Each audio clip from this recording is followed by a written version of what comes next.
খেয়াল তোমার করে টাকা দিয়ে দেখেন। করা না। আর তুমি আমাকে যে টাকা পয়সা পাঠিয়েছো না, ওই টাকা পয়সা তোমাদের প্রতিবন্ধী ছেলের পেছনে খরচ করতে লেগে গিয়েছে। আর এই বাড়িটা আমার শ্বশুরের টাকায় করা, বুঝতে পেরেছো? এই জানোয়ার, 30 বছরের টোটালে আমি 2 কোটি টাকা পাঠিয়েছি। তুই কি বলতে চাচ্ছিস? তুই সব টাকা কি আমার এই প্রতিবন্ধী ছেলের পেছনে খরচ করেছিস? মানলাম যে তুই তোর শ্বশুর বাড়ি থেকে 60 লাখ টাকা নিয়ে এই বাড়ি করেছিস। আমি বিদেশ থেকে যে 2 কোটি টাকা পাঠালাম, আমার সে টাকাগুলো। এই বিয়াদব, ওই টাকাগুলো আমার দে। দে আমার টাকা দে, আমার ওই টাকার হিসাব দে। আরে ধুর চত্বর সব।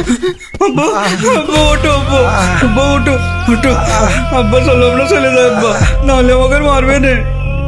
এই সবার প্রতিবন্ধী আমার বাড়ি থেকে বেরিয়ে যা। আমার এই বাড়ির 30 মানের জন্য আমি তোর না দেখি। টাকার হিসাব সাথে এসেছিস আমার কাছে, হ্যাঁ? টাকার হিসাব সাথে এসেছিস আমার কাছে। তুই আমাকে ধাক্কা দিলি রে বাপ।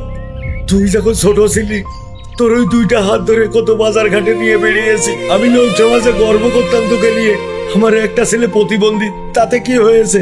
তুই তো সবাইকে দেখে রাখবি। তোকে কাঁধে নিয়ে কত ঘুরে বেরিয়েছি, তোর ওই 2 হাত ধরে কত গোসল করাইছি। আর সেই হাত দিয়ে তুই আমাকে ধাক্কা দিলি। হায় আল্লাহ, 30টা বছর গায়ের রক্ত পানি করে মরুভূমিতে 14 থেকে 15 ঘন্টা ডিউটি করেছি। 43 থেকে 44 ডিগ্রি তাপমাত্রা ছিল।